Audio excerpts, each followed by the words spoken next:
Thank you very much. I'm going to talk about the technology needs for pipeline inspection. And what I'll be covering is the actual need for pipeline inspection, why we inspect pipelines, what's the predominant pipeline inspection methods out there. Predominantly it's magnetic flux leakage.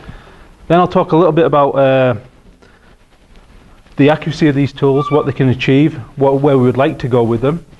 And then talk about pipelines themselves. What's the actual environment we're running in? What are some of the physical conditions we come across and we're expected our tools to work in?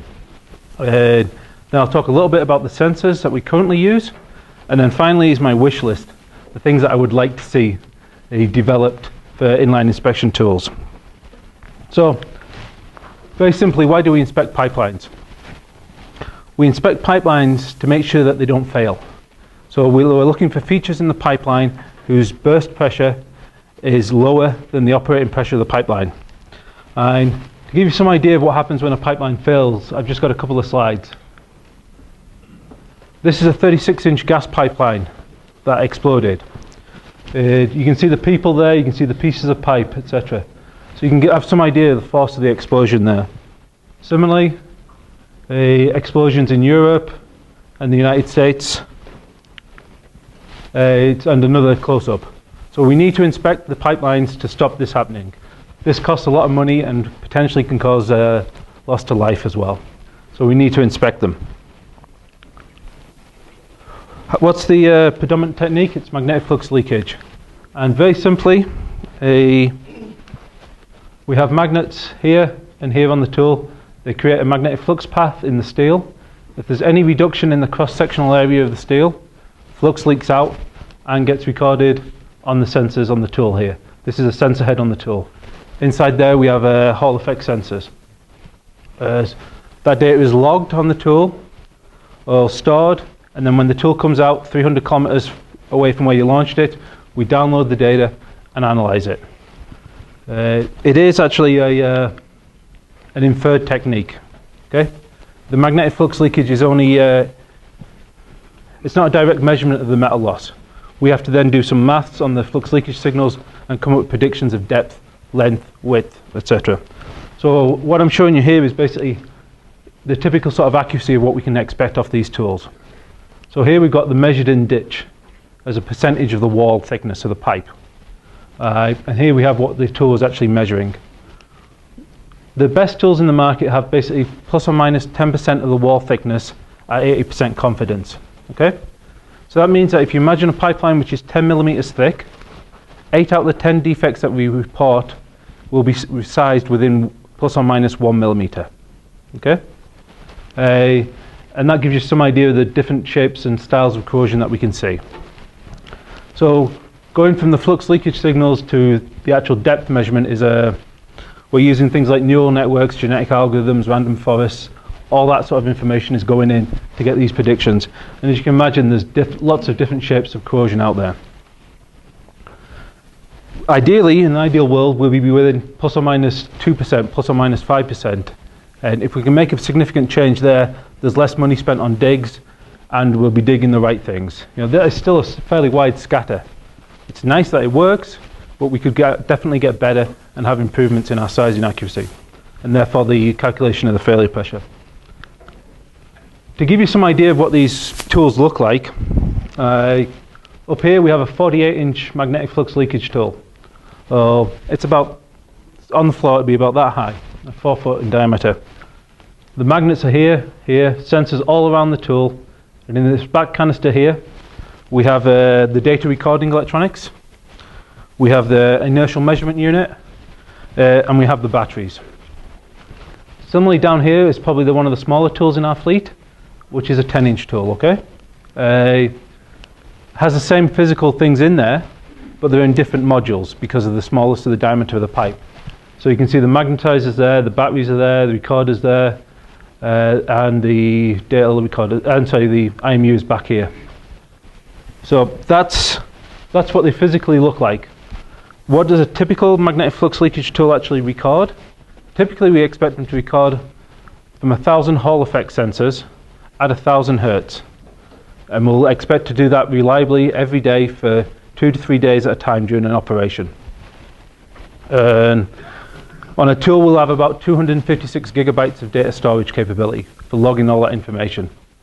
That then gets downloaded and analysed back here in Calgary. We're using primary lithium batteries for actually giving us the power we need. We're pulling about 3 amps at about 30 volts on some of the bigger inch tools. And one of the main contributions to that is the inertial mapping unit. The other thing is the tools are designed for going forward only, okay? We typically aim to travel about 3 or 4 meters per second. However, if our customer doesn't do a particularly good job, we can see speeds up to 25, 30 meters per second. On occasions, they'll run these things backwards as well. And that causes a lot of hurt to the tool. In terms of our customers' expectations, they do not expect us to lose one scan during the whole 300-kilometer inspection. And we'll be caused to actually rerun a pipeline if we're missing 1 or 2 scans in a whole run. Because the pipeline can fail off a defect the size of your finger. So we have to have high reliability electronics. Our sensors have to be tough to survive the environment we're going into. So, to give you, I've talked about the tools and its capabilities. Now I want to talk a little bit about the pipeline, where these sensors are actually going to be running. And in the inline inspection industry, the smallest tools out there are 3 inches in diameter. Okay, so about that size. Up to 56 inch as well, probably about there. Those pipelines tend to be in Russia. Typically we operate from 400 to say 7,000 psi on the tool.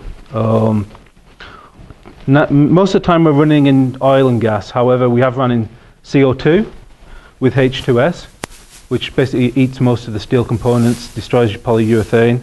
We've run in slurry, and every now and again somebody wants us to run a metal body tool in an acid pipeline. So we tend to decline those jobs. As the pipelines have been around since about, the big oil and gas pipelines have been around since about the 1930s, and pipeline inspection tools have only been around since the 1970s, the pipes in the ground are not designed for pigging. And that only happened in the 70s and 80s. They actually started to plan the construction techniques for the pipelines. So consequently, you can see a lot of very bad things in pipelines that do very bad things to your tools. So that's my next slide to show you some of the things we have to contend with. The pipelines are obviously they're welded together.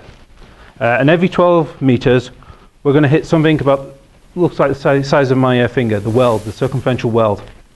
You're hitting that at 4 meters per second. So every 3 seconds, you're getting a shock on your sensor head. You've got to survive that for a day, 2 days at a time.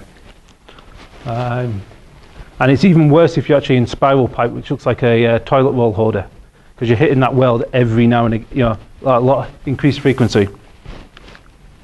Valves, basically you're expecting the tool to actually traverse things like this, where the internal diameters are changing, there's lots of different shapes inside there.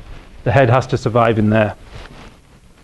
T's are another area. Basically, a T is an inlet or outlet into the pipeline, which is just a big hole for the tool to potentially get sucked up in there, or sensor heads to get stuck up in.